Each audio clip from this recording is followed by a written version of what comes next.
Hi, my name is Angelo Pepa. I have one of the unique skill sets, in addition to be a trial lawyer. I used to coach football, and I used to play intercollegiate football. And we have always been talking about substance abuse being a complicated, multifaceted problem.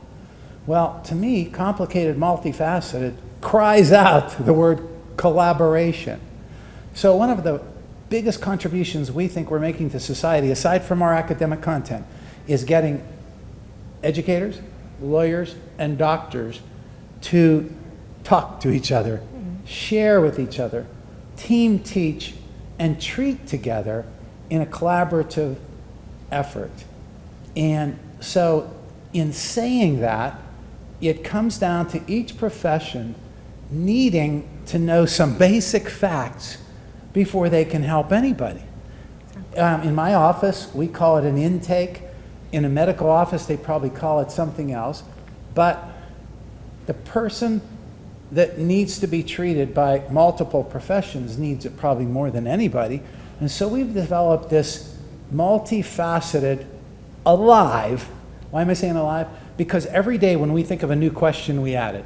Correct. Or when we think of a bad question, we get rid of it.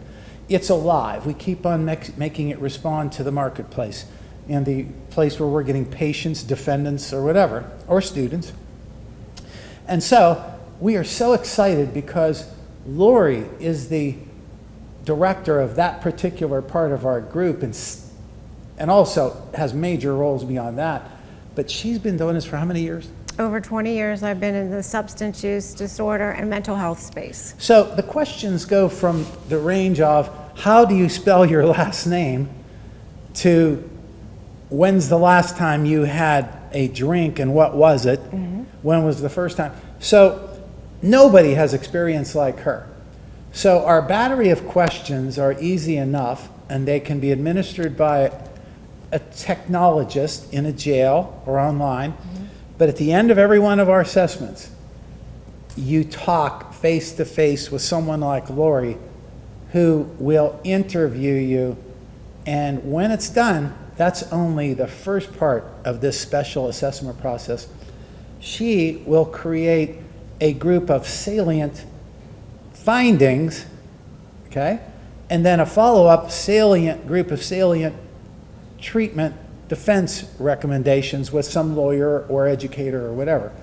Now, why do we use the word salient? It's not because I learned it in law school and I like saying it.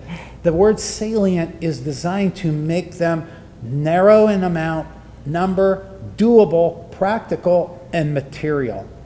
And when Lori puts 5 or 6 salient findings, that assessment now can be taken to even another practitioner who doesn't have to start all over, and it gives someone an idea of what the patient complained of, what the defendant said, the policeman said when he pulled him over. Those are very important findings. And then, of course, the treatment strategy itself becomes written, and the treatment strategy is objectively under a microscope, because somebody say, why are you being treated that way? Well, look at the findings. Yeah, and it's really important too. Anybody can go online and look for a treatment place. They're everywhere. The most important piece about the assessment is we're looking at you as an individual. So we need to have your background, your past, and what's currently happening to you presently to make these decisions. And it's not even just about the substance. We want to learn things about your mental health, because very specific treatment options are indicative for you personally. It may not, where I might want to go, for me, might not be where I need to go. So we need to really understand, we want those being assessed to be honest. There's no shame, no anything along those lines about talking about your truth and your reality, because we are doing what we do best, is getting you to the help that you need, the experts that you need, so you can live a life in recovery and make all of your dreams come true. It's not a quick process. It takes a little time to go through the assessment and then the evaluation, but that's the whole point of it. You can close your eyes and do eeny, meeny, miny, mo. Anybody can, but that's what you're going to get. You don't know. And this takes right off of one of the things Dr. Taka said. He said, you know, substance abuse, and we're talking about the end game, but there's a lot of smoldering going on in a human brain sometimes too, with depression and whatnot. So this is all designed to get to the core of the problem, and then of course we can do follow-up assessments. And lastly, every judge in my criminal experience is going to want to see why I should do this for this defendant.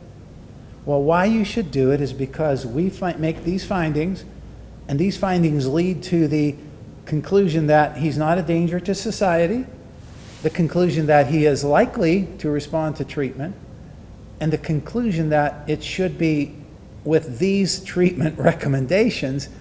And judges are more apt to have that kind of an academic personalization to add that to the sentencing order. Yeah, and it's a beautiful marriage of sorts when you have, education, law, and medicine all together. We're all on the same page, and as we should be, because many of our youngsters, as you know, that for the first time I met you and I came knocking on your door and saying, how can we help these individuals, whether they're 16, just newly getting their license, or older, maybe they don't have a license, but they're driving under the influence and not only harming themselves, but others on the road. So we have to do this together. But the other thing is, being committed to getting treatment means you have to be committed to the process. And the process has been being worked over and over by this team, asking questions, bouncing ideas off of each other, talking to people that have been in recovery. The commitment to going, you have to be equally committed to the process, because it is a process. And it will take a little time, but in the end, that's how it's going to be successful. And I can tell you, in 36 years practicing law, I have been doing assessments without even knowing I was doing them from day one. I'm calling on every attorney listening to my voice, every doctor, every educator. You can't do your job unless you know your patient, student, defendant. And you can't do that without a written assessment procedure that has some credibility behind it and ends with a personal interview, salient findings, and salient treatment, educational, defense recommendations. Yes, and the personal evaluation is so important, because someone doing the assessment online is one thing, but sitting there and talking like we are, I can see facial expressions, I can hear a voice cracking, I can hear that emotion that I might want to tap into a little bit more, because that's going to give me more findings on as to, they have a substance use, but perhaps they have some really deep trauma that has not been talked about. That's going to figure out different options for them. So we don't want to put them somewhere where they're not going to be successful. And then what happens then is they feel like they failed treatment, that they weren't successful there. We want to give them every opportunity for success. And this is causing me to wiggle in my chair, because I can tell you, one of the first trials I ever prepared for, I think I went to bed at 3 o'clock in the morning that night, and I had 5 different notebooks with questions. On the third question, I left my notebook and never asked any of those other questions, because the fourth question led me somewhere where I couldn't possibly have anticipated. And that live interview is so important, because you're going to get an answer that no one expected, and it causes you to trail that, if you know what you're doing, and get to the bottom of that.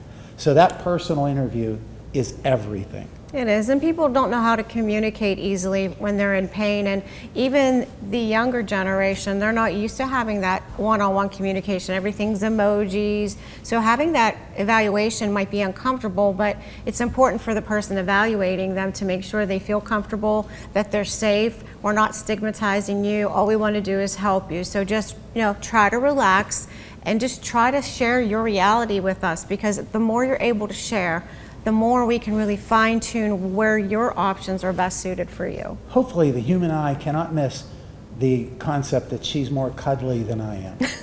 So part of that is your ability to communicate. Correct. This young lady is an expert, and she's a pro, and she has compassion, and she will take that interview where it needs to go so that you both benefit from it.